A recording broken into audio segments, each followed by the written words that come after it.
எடப்பாடி பழனிசாமி, துரோகி எடப்பாடி பழனிசாமி.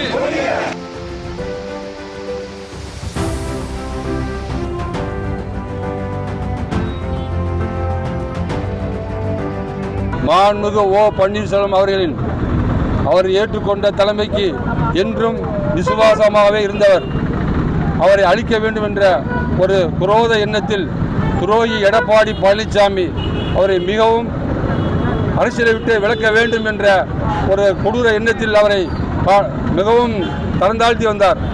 இதை எதிர்கொள்வதற்கு ஒரே வழி இன்றைய தமிழகத்தில் நல்லாட்சி நடத்தி கொண்டிருக்கும் திமுகவின் தலைவர் மாண்புமிகு முதல்வர் ஸ்டாலின் அவர்கள் தலைமை ஏற்று தான் நடத்தி கொண்டிருந்த அதிமுக தொண்டர்கள் உரிமை மீட்பு கலையை இணைத்து தன்னை இணைத்துக் கொண்டதை நாங்கள் பெருமகிழ்ச்சி அடைந்து வரவேற்கிறோம்.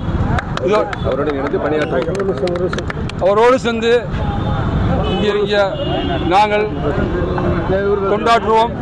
அடுத்து திமுகவை வெற்றி பெற செய்வோம்.